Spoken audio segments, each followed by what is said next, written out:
What's up, everybody? Mini Bike Coalition here. I'm your host, Jack. You guys know me. Today, we have on display my Rascal GT drag bike with just a mock-on wheel right now. My drag wheel is getting some work done to it. But we're not talking about drag bikes in particular. We are talking about preventative maintenance, man.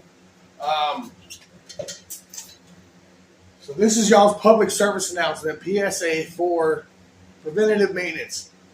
And preventative maintenance, for those of you who don't understand, is things that you can do to your bike to make sure that it's going to be reliable, especially if you want to go on a ride out with everybody. We're going to expect that you guys have a bike that's running good. If you keep breaking down, you can't expect everybody to keep stopping for you, you know what I mean? So that's what we're going to get at today, is talking about the things that you can do. And I'm just using this bike as an example because it's already up on the stand. So that's what we're using. So first things first, when you're riding, depending on if you have a built motor, oil changes. You guys need to be doing oil changes regularly. If you have a stage 2 motor or up, ideally you should be doing an oil change every 3 to 5 hours. Recommended 3 to 5 hours. Some of y'all be riding on one oil change a month. And that's just disgusting. Y'all need to change. Do better. Okay? So, really, performance motors, they get changed after every race. Even just in between heats. I'm talking about after making a pass down the drag strip. Maybe 2 passes, depending on what you're racing and how hard you're going at your motor, if it's performance-wise. Let's talk about stock motors. A bone stock motor, you should be changing your oil at a minimum, like a stock Predator, a minimum of every 8 hours. Once again, see people who go put out a stock motor on their, say you got a stock motor with just a little carburetor on it and a header, but everything else is stock, still got the governor in there tucked back or whatever. You should still be changing your oil at least every 8 to 10 hours, guys. It's just common sense. Keep your motor lubed. It doesn't cost that much, and if you ride them often, that's another thing. Fuel lines. Fuel lines, they get dry rotted, stiff, gross. Pieces will break off. It'll start to deteriorate. It'll fill your fuel filter. If you ain't got a fuel filter, it's going to make its way all the way back down here to your carburetor and gunk it all up. So replacing your fuel lines every once in a while, is good. Keep an eye on them. That's something that you do to feel, you know what I mean? I had one there that I brought as an example. This is a fuel line that needs to be replaced. Let's guess why. It's hard. It's stiff. This is eventually going to leak or potentially crack and cause a leak and along the line. And if you get it somewhere on a bad spot of the motor, we all know, we've all seen it, bike can burst into flames. It's a cheap thing to fix. Fuel line. So let's keep an eye on our fuel line. Don't let them get stiff like this. This was sitting on a shelf from an older bike, and we were lucky enough to still have it just kind of sitting around as an example. So fuel line. Your air filter. You can get cleaner and clean out your air filters. There's plenty of videos on showing you guys how to clean out air filters, or you can buy new ones. If your air filter is gunked up and really, really, really dirty, that's affecting your motor. I promise you. It's affecting the performance of your So keep your air filters clean. Another thing that's good to regularly do is to shut off your fuel, pull the bowl down on your carburetor, clean out the inside, pull your jets out, and clean them. Real easy to do. It doesn't take a lot of time. There are plenty of videos on showing you guys how to get into this stuff. And I will have all those videos available on our YouTube channel as well. I'm just not going to get down and do all that right this minute. So cleaning out your jets, cleaning out the bowl of the carburetor. When you first remove this bowl, don't dump it out. You want to look in there and see what gunk is in there and be able to determine where it's coming from. All right, or if there's not any gunk, then good. It's clean, and keep it clean. Get in there with some carburetor cleaner. Make sure everything's good. Make sure your floats are moving freely.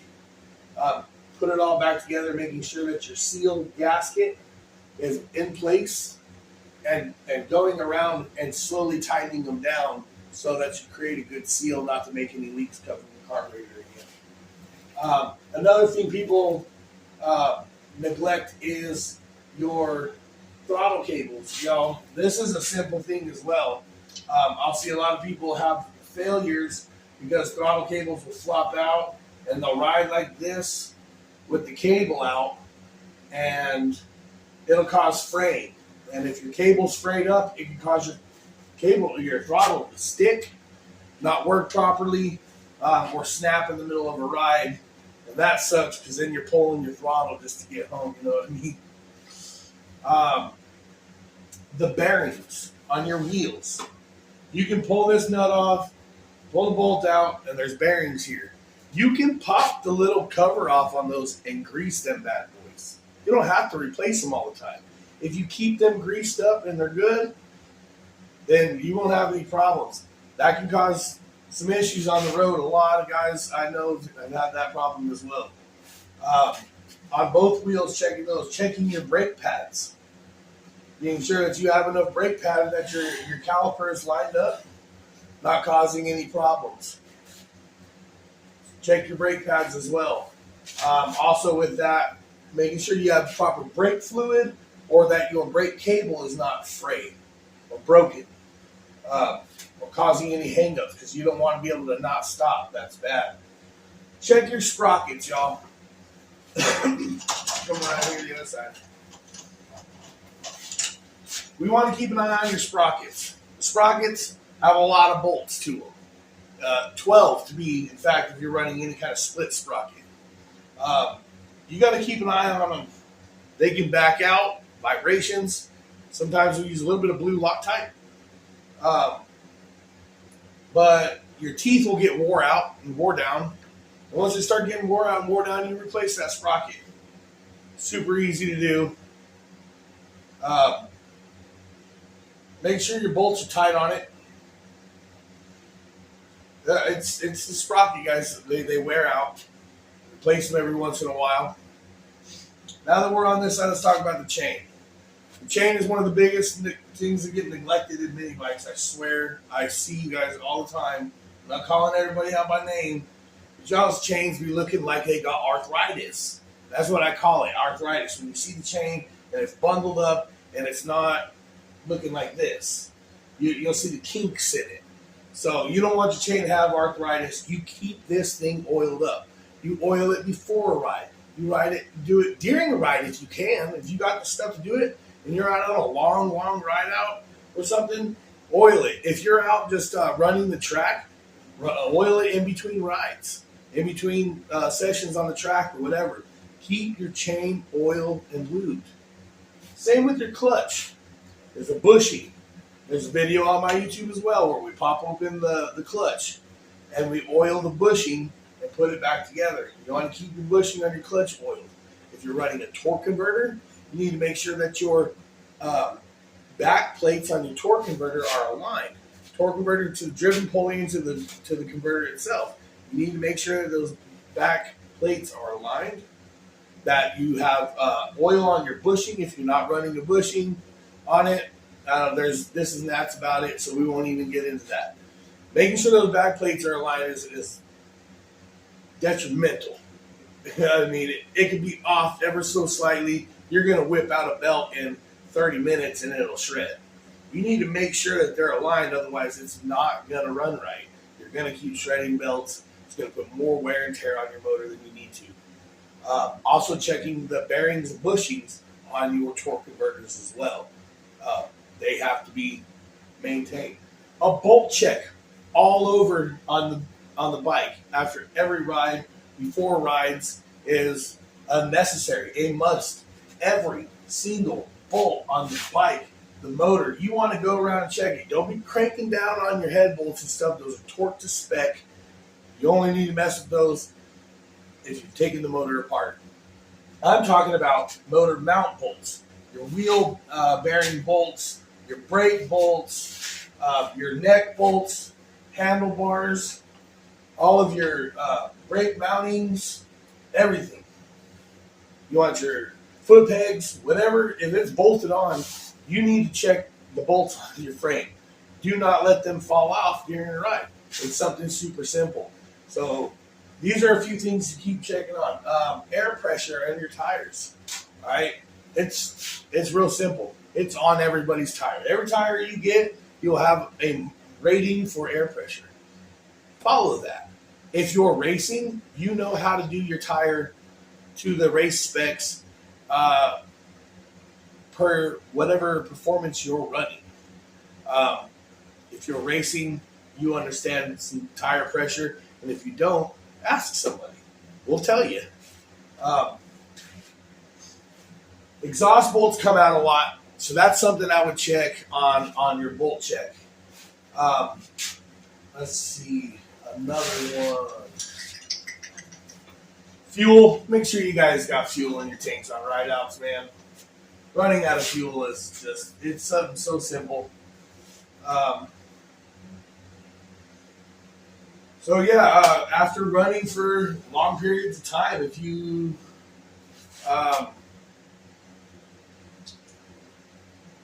keep an eye on your oil pressure, not oil pressure, on your tire pressure, keep an eye on your oil levels, keep an eye on your bolts. I've seen people side cover bolts come off. A lot of people will have these aftermarket carburetors where it's like it's a slide carburetor and it's connected with a piece of hose. I'll see these bad boys where they flop around and they'll fall off. You can make a brace with a small piece of metal that goes from your motor to the top of your carburetor. Hold those on, especially on those dirt trail bikes and drag bikes and stuff like that, where you're going to have some heavy vibration. That helps out a lot as well. Make sure your zip ties are good and your lines are out of the way. So this one's not quite done yet, so we're still playing with it. That's why everything's still loose.